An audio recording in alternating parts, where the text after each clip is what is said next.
Hi friends, आज हम बात करने जा रहे हैं एक ऐसे मशहूर लेखक के संक्षिप्त जीवन दर्शन के बारे में जो वैसे तो सिद्धांतों के नहीं वरन कहानियों के मनुष्य थे, लेकिन उनकी बातों में हमें दार्शनिकता के पगरव सुनाई पड़ते हैं। बात जहां जीवंत विचार की हो रही हो तो हमें किसी कथित दार्शनिक के सूत्रों में वो ना भी मिले और किसी कलाकार के जीवन में वो मिल सकता है। दर्शन या फिलॉसफी साहित्य या कला के माध्यम से भी अभिव्यक्त होते रहे हैं। विजडम ह्यूमर के रूप में भी व्यक्त हुआ है, कथा के रूप में भी। इससे पहले हमने स्टोरीज और थियरीज नामक एक वीडियो में इसकी बात कही थी। आज हम ऐसे ही एक लेखक के बारे में बात करेंगे जिनके कथनों में हमें जीवंत दर्शन की प्रतीति होती है। उस शख्सियत का नाम है ऑस्कर वाइल्ड। 19वीं शताब्दी के अंतिम दशक में उन्होंने सौंदर्यवादी आंदोलन का नेतृत्व किया। इससे उनकी कीर्ति चारों ओर फैली। ऑस्कर वाइल्ड विलक्षण बुद्धि, विराट कल्पनाशीलता और प्रखर विचारों के स्वामी थे। उन्होंने कविता, उपन्यास और नाटक लिखे। अंग्रेजी साहित्य में शेक्सपियर के बाद उन्हीं का नाम प्राथमिकता से लिया जाता है। ऑस्कर वाइल्ड का जन्म 16 अक्टूबर सन 1854 के दिन डबलिन आयरलैंड में हुआ था तथा उनकी मृत्यु 30 नवंबर सन 1900 के दिन पेरिस, फ्रांस में हुई थी।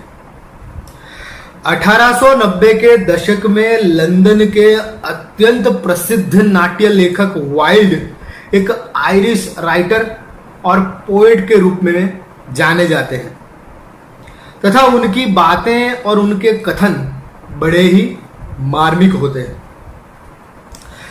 वाइल्ड के जीवन के विषय में बात करें तो यह एक ऐसे साहित्यकार थे जिन्होंने सारी दुनिया में अपने लेखन से हलचल मचा दी थी। शेक्सपियर के उपरांत सर्वाधिक चर्चित ऑस्कर वाइल्ड सिर्फ उपन्यासकार, कवि और नाट्यकार ही नहीं थे, अपितु वे एक संवेदनशील मानव थे। उनके लेखन में जीवन की गहरी अनुभूतियां हैं, रिश्तों के रहस्य है, पवित्र सौंदर्य की व्याख्या है, मानवीय धड़कनों की कहानी है। 1895 में ऑस्कर वाइल्ड ने समाज के नैतिक नियमों का उल्लंघन कर दिया। फलस्वरूप समाज में उनकी अब तक अर्जित प्रतिष्ठा, मान सम्मान और सारी उपलब्धियां ध्वस्त हो गई। यहां तक कि उन्हें 2 वर्ष का कठोर कारावास भी भुगतना पड़ा। इसके बाद वे अपने उसी गौरव और प्रभुता के साथ समाज के बीच खड़े नहीं हो सकते थे। हताशा की हालत में उन्होंने स्वयं को देश निकाला दे दिया। वे पेरिस चले गए और अकेले गुमनामी की जिंदगी गुजारने लगे। कुछ वर्षों बाद सिर्फ 46 वर्ष की उम्र में पेरिस में ही उनकी मृत्यु हो गई। उस समय उनके पास कोई मित्र नहीं था। यदि कुछ था तो सिर्फ सघन अकेलापन और पिछले सम्मानित जीवन की स्मृतियों के बचे टुकड़े। उनके पिता सर्जन थे और मां कवियत्री। कविता के संस्कार उन्हें अपनी मां से ही मिले। क्लासिक्स और कविता में उनकी विशेष गति थी। आइए उनके कुछ क्वोट्स, कुछ विचार जानते हैं। पहली बात है, अनुभव बस एक नाम है जो हम अपनी गलतियों को देते हैं। इसे हम एक विधायक सोच के रूप में देख सकते हैं। हम अपनी विफलताओं को अनुभव का नाम दे सकते हैं, बजाय उसके ही हम अनुभवों के नाम पर गलतियां करते रहे। दूसरा सूत्र है, सफलता एक विज्ञान है। यदि आपके पास परिस्थितियां हैं तो आपको परिणाम मिलता है। इसे कहीं कहीं पर ऐसे भी कहा गया है कि परिस्थितियां हो तो सफलता अनिवार्य रूप से मिलती है। बाह्य परिस्थितियां अनुकूल हो तथा आप अनुशासन या नियमों से युक्त हो तो सफलता अवश्य मिलेगी। यह वैज्ञानिक रेशनल हकीकत है। तीसरा कोट है, मैं स्वर्ग नहीं चाहता, मेरा कोई दोस्त वहां नहीं है। यह नीत्शे के उस कथन को समझने पर ज्यादा स्पष्ट हो जाएगा जहां वे कहते हैं कि स्वर्ग में सभी रसप्रद व्यक्तियों का अभाव प्रतीत होगा। चौथा सूत्र, जीवन में केवल दो शोकपूर्ण घटनाएं हैं। एक को वह नहीं मिल रहा है जो वह चाहता है, और दूसरा उसे प्राप्त कर रहा है। जिसे जरूरत हो उसे मिले नहीं, और जिसे मिल रहा हो उसे उसकी कद्र ना हो, यह सबसे विषम या शोकमय घटना है, ऐसा वाइल्ड जी का कहना है। पांचवा सूत्र, दिल तो टूटने के लिए ही बना है। यहां ऑस्कर हमें भावों में जीना हो तो इस सत्य का साक्षात्कार करने को कहते हैं। कहते हैं कि दिल से जीना है तो दुख से परहेज मत करना।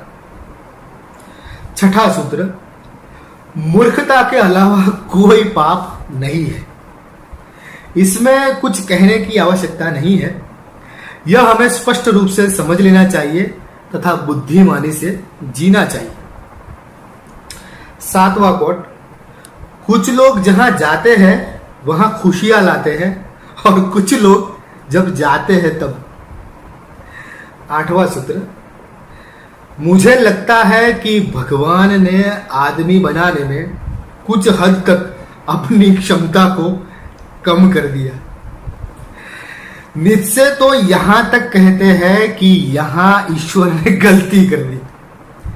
आगे नीत्शे कहते हैं कि आदमी के सृजन जैसी गलती करने के बाद ईश्वर ने दूसरी गलती भी करी, औरत को बनाया।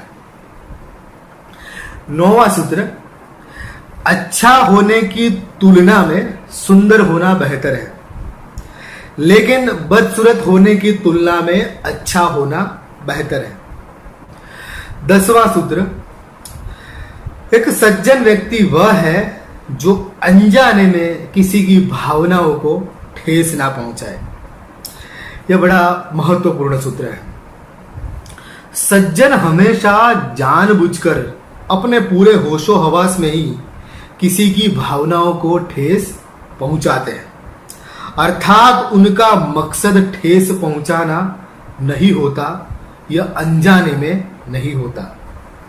11वां सूत्र, ऐसी बहुत सी चीजें हैं जो हम फेंक देते यदि हमें इस बात की चिंता नहीं होती कि कोई और उन्हें उठा लेगा।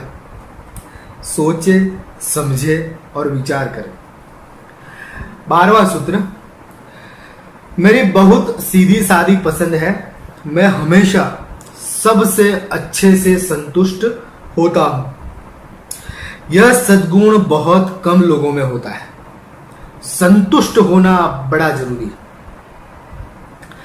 13वां कोट, मेरे पास अपनी प्रतिभा को छोड़कर घोषणा करने के लिए कुछ भी नहीं है। प्रतिभावान के पास प्रतिभा के अलावा और मूल्यवान हो भी क्या सकता है? उसका प्रातिभ होना सबसे ज्यादा मूल्यवान है। सूत्र 14, जवानी में इंसान ईमानदार होना चाहता है लेकिन नहीं हो पाता, और बुढ़ापे में इंसान धोखेबाज होना चाहता है, लेकिन यहां भी वह नहीं हो पाता।